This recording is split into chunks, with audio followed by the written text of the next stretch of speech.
I felt a sense of accomplishment, proud of the film, happy with the film. But like every good thing, there comes a right time to go on to something else. Miss waking up every morning,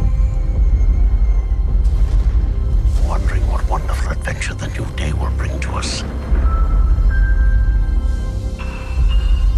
Those days have come and gone. Perhaps not.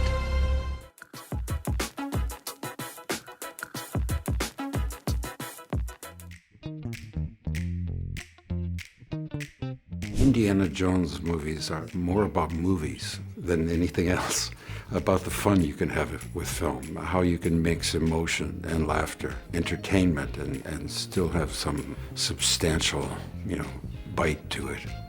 So I'm very pleased with what Jim has done, James Mangold, our director. I love this script.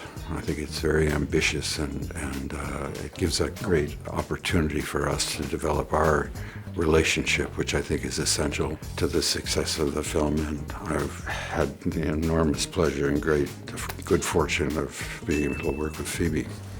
It's brought a great complexity to the story. So I'm delighted to have this out there now. Yeah, it's been a long time coming. Well, I think that has a lot to do with this guy here. I think the films are truly escapist and full of adventure, and you can lose yourself in them. But I do really think it all comes down to character in the end. And when there's a perfect synergy between a glorious character and an incredible actor, and that some magic happens, and you never want to stop watching that person. And I think that justifies many, many movies of Indiana Jones. Beyond this one, I'd even say. If you're up for it. I think this is the last of the indie movies. It certainly feels like a good place to stop. With this series, we've done pretty much everything that we can do. But it's been a great ride, and I've had the opportunity to work with great people. Stephen, these movies are so well put together. John Williams' music, as always, is just supports the whole film, buoys the whole film. The actors are so terrific. Mads Mikkelsen is fantastic. The young boy, Ethan, is beautiful to watch on the screen. It's a great romp. I'm very proud of it. Yeah, I think it's a sense of the nostalgia of watching these films when you're, in your teens or when you're a kid. It just makes you want to go out in the world and seek.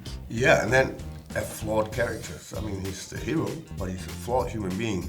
He cheats, he lies, so he's recognizable. In many ways, he has a lot in common with bad guys. He's just a good guy. I think that's one of the charms of him, that he's recognizable. He's not one color. He's a mix of all shades.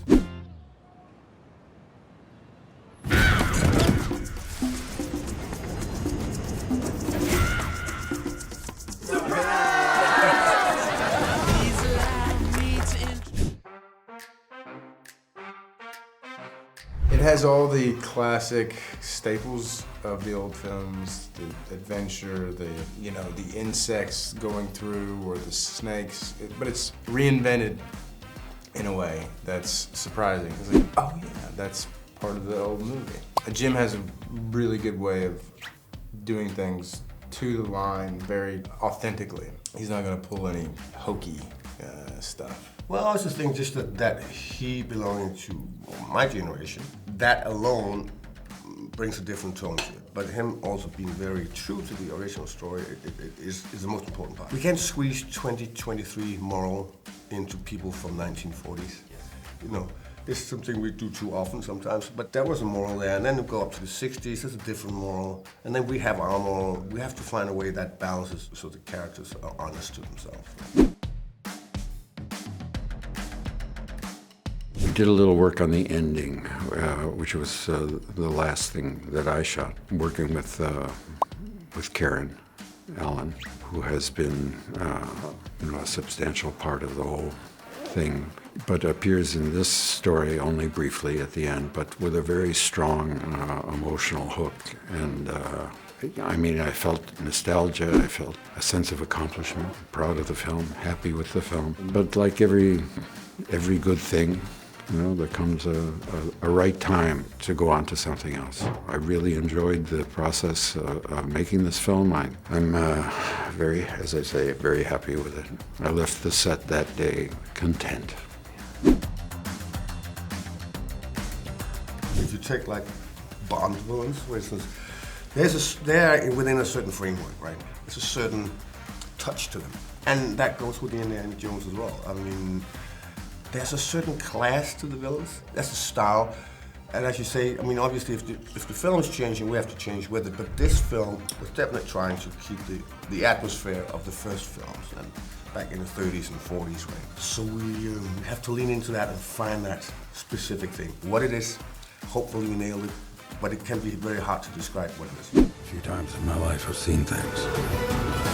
I've been tortured with voodoo. Been shot 9 times. Once by your father. Sorry! But I've been looking for this all my life.